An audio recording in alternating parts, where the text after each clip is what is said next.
और ब्राह्मणत्व क्या है? तो ये ऊंच नीच का राष्ट्रीय स्तर का कारखाना है।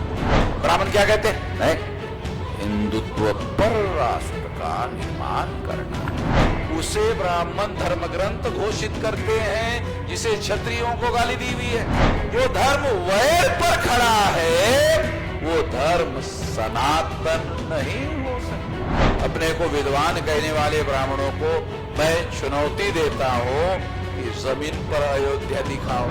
सबूत है, लॉजिक है, तथ्य है, ऐतिहासिक सबूत है। कोई भी ब्राह्मण राष्ट्र निर्माण करने का कभी कोई काम ही नहीं कर रहे। और तुम्हारे पंडित अमेरिका के यूनिवर्सिटी में जाकर कहते हैं ये रामायण तो काल्पनिक है। समता, स्वतंत्रता, बंधुता और न्याय पर आधारित समाज और राष्ट्र का निर्माण करने के लिए सत्ता चाहिए। मूल निवासियों की संगठित शक्ति का अभाव है और संगठित शक्ति का निर्माण करने के बाद इनके पिछवाड़े पे लात मारेंगे। बुद्धदत्त मौर्य की हत्या करने के बाद ब्राह्मणों ने पुष्यमित्र शुंग के द्वारा सम्राट बुद्धदत्त मौर्य की हत्या करने के बाद ये जो 84,000 स्तूप और विहार अशोका ने बनवाए थे, उस पर ब्राह्मणों ने मंदिर बनाकर कब्जा किया। ये बातें मैं काल्पनिक नहीं कह रहा हूं। अभी अयोध्या में 22 जनवरी को जो राम मंदिर बनाया जा रहा है, तो बनाने के लिए खुदाई हुई, तो खुदाई में ब्राह्मण धर्म का कोई सबूत उपलब्ध नहीं हुआ। तो जमीन के खुदाई में बुद्ध के अवशेष मिले, बुद्ध की मूर्तियां मिली, मौर्य से संबंधित पुरातात्विक प्रमाण मिले, और वो अभी भी रिकॉर्ड में है। ये इस बात का सबूत है, ये बहुत मौलिक बात मैं आपको बता रहा हूं, ये इस बात का सबूत है कि पहले ब्राह्मणों ने विहारों पर मंदिर बनाकर कब्जा किया। जब ब्राह्मणों का कुछ समय तक वर्चस्व रहा, ब्राह्मणों का वर्चस्व मुगलों ने समाप्त किया। तो जब मुगलों का राज आया तो ब्राह्मणों ने मुगलों के साथ मिलकर ये जो मंदिर थे, और ब्राह्मणों को मालूम था ये मंदिर नहीं है, ये तो मूल रूप से विहार है, तो मुगलों को साथ में लेकर ब्राह्मणों ने उन विहारों को नष्ट करके मुगलों की मदद से या उस समय के उनके अनुकूल राजाओं को मदद लेकर उन लोगों ने उस पर मंदिर बनाए थे। उन मंदिरों को, क्योंकि ब्राह्मण जानते ही थे कि ये मूल रूप से मंदिर की जगह नहीं है, तो इसलिए उन्होंने मुगलों को मदद की, ब्राह्मणों ने मदद की और उन मंदिरों को नष्ट करने का काम किया और वहां मुगलों के द्वारा कब्जा करवाया गया। ये बात चूंकि ब्राह्मणों को मालूम है, ये बात ब्राह्मणों को मालूम क्यों है? क्योंकि ब्राह्मणों के पुरखों ने उनको मदद की, इसलिए ब्राह्मणों को मालूम है। और मालूम होने की वजह से अब ब्राह्मण लोग, अब जैसे ही उनके लिए अनुकूल समय आया, वो अनुकूल समय का फायदा लेकर उन मस्जिदों की खुदाई करने की बात कर रहे हैं। और खुदाई करने की बात कर रहे हैं। जब खुदाई होती है तो ब्राह्मणों को कुछ नहीं मिलता। वहां क्योंकि मौलिक रूप से वहां विहार थे, बुद्ध के विहार थे, तो वो अवशेष वहां मिलते हैं। मगर कानून और संविधान के अनुसार जिनके अवशेष मिलते हैं उनको दिया जाना चाहिए। ये जो अभी जिसे वो अयोध्या कहते हैं, ये ब्राह्मण लोग जिस भूमि को अभी अयोध्या कहते हैं, वो हिस्टोरिकली उस भूमि का नाम साकेत है। एविडेंस की बात बोल रहा हूं, सबूत की बात बोल रहा हूं कि वो भूमि साकेत है, जहां पर 16 साल तक बुद्ध ने वर्षावास किया, निवास किया। उस पर ब्राह्मण लोगों ने अयोध्या के नाम पर कब्जा किया। अयोध्या कहां है? जमीन पर नहीं है, किताब में है। बहुत खास बात बता रहा हूं। और ब्राह्मणों को, भारत के सारे देश के पंडित, अपने को विद्वान कहने वाले ब्राह्मणों को मैं चुनौती देता हूं कि जमीन पर अयोध्या दिखाओ। वो तो रामायण में अयोध्या है। और तुम्हारे खुद धर्म ग्रंथ इस बात को स्वीकार करते हैं, और तुम्हारे पंडित अमेरिका के यूनिवर्सिटी में जाकर कहते हैं ये रामायण तो काल्पनिक है,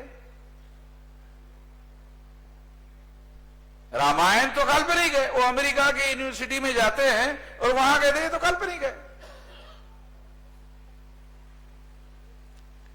तो ये बात मैं आप लोगों को खास तौर पर कह रहा हूं, और इसके सारे सबूत है।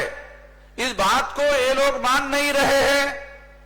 मान नहीं रहे हैं तो क्यों नहीं मान रहे? सबूत है, लॉजिक है, तथ्य है, ऐतिहासिक सबूत है, पुरातात्विक सबूत है। पुरातात्विक सबूत को सुप्रीम कोर्ट की भाषा में निर्विवाद सबूत माना गया है। किसी प्रकार का कोई विवाद नहीं है, उसको निर्विवाद सबूत मानते हैं। इसके बावजूद भी ब्राह्मण नहीं मान रहे हैं। जब ब्राह्मण नहीं मान रहे हैं तो क्यों नहीं मान रहे हैं? हमारे संगठित शक्ति का अभाव है, मूल निवासियों के संगठित शक्ति का अभाव है। और संगठित शक्ति का निर्माण करने के बाद इनके पिछवाड़े पे लात मारेंगे। ये आरएसएस की स्थापना और हेडक्वार्टर नागपुर में है, और नागपुर में बोल रहा हूं। इनके पिछवाड़े पे लात मारेंगे, 10 लात मारेंगे, एक बोलेंगे अभी एक हो गया है।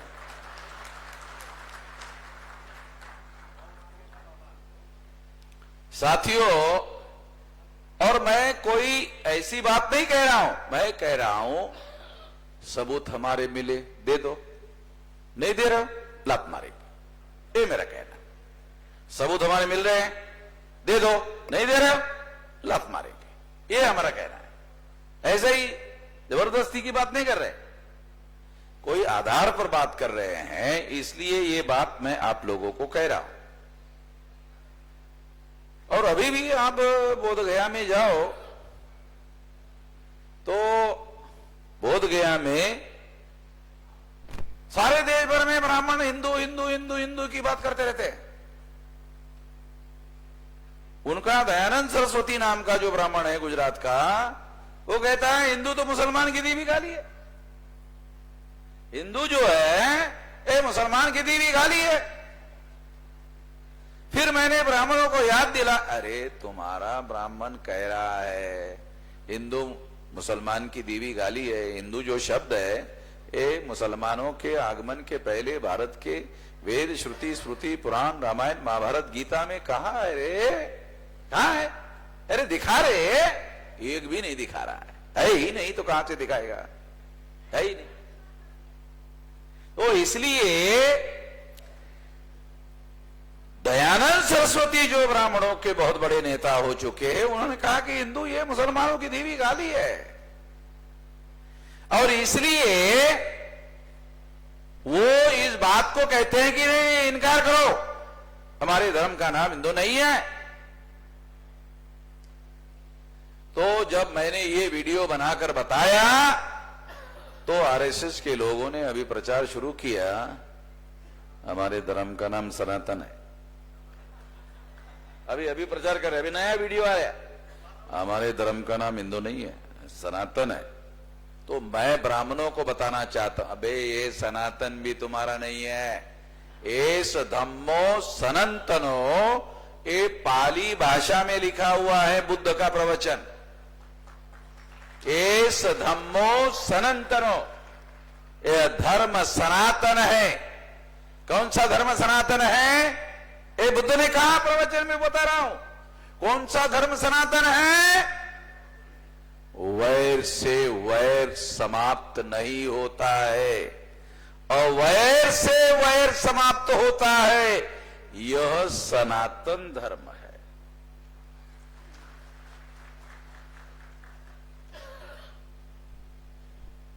तो ब्राह्मणों का धर्म सनातन धर्म नहीं है, क्योंकि वो तो वैर पर खड़ा है। बुद्ध तो अवैर करने वाले को सनातन कह रहे। बुद्ध जो कह रहे हैं वो अवैर से वैर समाप्त होता है, तो अवैर को कह रहे हैं। मगर ब्राह्मणों का वर्ण धर्म, ब्राह्मणों का जाति धर्म, ब्राह्मणों का अस्पृश्यता मानने वाला धर्म, ब्राह्मणों का समस्त महिलाओं को शूद्र घोषित करने वाला धर्म, ये धर्म वैर पर खड़ा है। तो जो धर्म वैर पर खड़ा है वो धर्म सनातन नहीं हो सकता। तो ब्राह्मणों के धर्म का नाम हिंदू भी नहीं है, ब्राह्मणों के धर्म का नाम सनातन भी नहीं है, ब्राह्मणों के धर्म का नाम ब्राह्मण धर्म है। क्योंकि वहां बौद्ध गया में जब समिति बनाई गई तो एससी, एसटी, ओबीसी, क्षत्रिय और वैश्य तमाम लोगों को वो हिंदू कहते हैं, तमाम लोगों को हिंदू कहते हैं, ब्राह्मण। मगर कमेटी में एससी, एसटी, ओबीसी, क्षत्रिय, वैश्य को जाने के लिए अलाउ नहीं करते।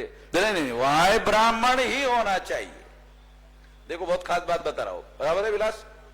जो वो बोध गया में जो कमेटी बनती है उसमें उन्होंने हिंदू शब्द का उल्लेख नहीं किया है। ब्राह्मणों ने, ध्यान रखो बहुत खास बात, रिकॉर्डेड एविडेंस बोल रहा हूं, जो कमेटी वो बनाते हैं, मैडम आप सुप्रीम कोर्ट में वकालत करती है ना, मैं वकील नहीं हूं, वकीली बात बता रहा हूं, सबूत बता रहा हूं आपको। तो वहां जो ब्राह्मण हमें हिंदू कहते हैं तो फिर कमेटी में हिंदू होना चाहिए ना, जो भी हो, कोई भी हो। बोलते नहीं, ब्राह्मण क्या बोलता है? नहीं, हिंदू नहीं होना चाहिए, ब्राह्मण ही होना चाहिए। ये एविडेंस बता रहा हो। ब्राह्मण धर्म और हिंदू अलग बात है, ये एक नहीं है। इससे हम लोगों को सावधान रहने की जरूरत है, समझने की जरूरत है। इसलिए मैं ये बात आप लोगों को खास तौर पर समझा रहा हूं, और ये हम लोगों को समझना बहुत जरूरी है, ये जानना बहुत जरूरी है। जब फसाद होते हैं भारत में तो ब्राह्मण लोग और ब्राह्मणों के पत्रकार मीडिया में हिंदू मुसलमान का प्रोपेगेंडा करते हैं। मगर जब फसाद होता है तो फसाद में कोई ब्राह्मण लड़ने के लिए मैदान में नहीं होता है। फसाद जब होता है तो उसमें कोई ब्राह्मण नहीं होता है। अगर फसाद में कोई ब्राह्मण नहीं होता है तो ब्राह्मण जो है हमारे लोगों को मुसलमानों से लड़ाता है, भिड़ाता है और फसाद करवाता है और फसाद करवाने के बाद कहता है ये मुसलमान है इसलिए तुम हिंदू हो, ये मुसलमान है इसलिए तुम हिंदू हो। ब्राह्मण किसी एससी एसटी ओबीसी क्षत्रिय या वैश्य को जाकर ये नहीं कहता कि हिंदू धर्म के ये फला फला सिद्धांत है और इसीलिए ये श्रेष्ठ है। कोई ब्राह्मण कभी प्रचार नहीं करता। ब्राह्मण धर्म में इसे शत्रु घोषित किया गया है। समता, स्वतंत्रता, बंधुता और न्याय पर आधारित समाज और राष्ट्र का निर्माण करना, ये बुद्ध ने इस सिद्धांत को प्रोपोगेट किया। इसको ब्राह्मण शत्रुत्व कहते हैं, इसके साथ शत्रुत्व करते हैं। तो ब्राह्मण तो कभी भी राष्ट्र निर्माण का काम करने के लिए काम नहीं कर रहे। कोई भी ब्राह्मण राष्ट्र निर्माण करने का कभी कोई काम ही नहीं कर रहे। भारत के संविधान में पहले पन्ने पर preamble of the constitution is the objective of constitution में समता, स्वतंत्रता, बंधुता और न्याय पर आधारित समाज और राष्ट्र का निर्माण करने का लक्ष्य निर्धारित किया गया है। इस पर राष्ट्र का निर्माण करना चाहिए ऐसा संविधान कहता है। ब्राह्मण क्या कहते हैं? नहीं, हिंदुत्व पर राष्ट्र का निर्माण करना है। हिंदुत्व क्या है? ब्राह्मणत्व है। ब्राह्मणत्व क्या है? वर्ण व्यवस्था, ऊंच नीच, जाति व्यवस्था, अस्पृश्यता, महिलाओं को दास बनाने वाली व्यवस्था, शूद्रत्व थोपने वाली पिछड़े वर्ग ओबीसी पर व्यवस्था, और जो क्षत्रिय लोग हैं उन लोगों को भी क्षत्रिय ना मानने वाली व्यवस्था। केवल लिखते रहते हैं मगर मानते नहीं।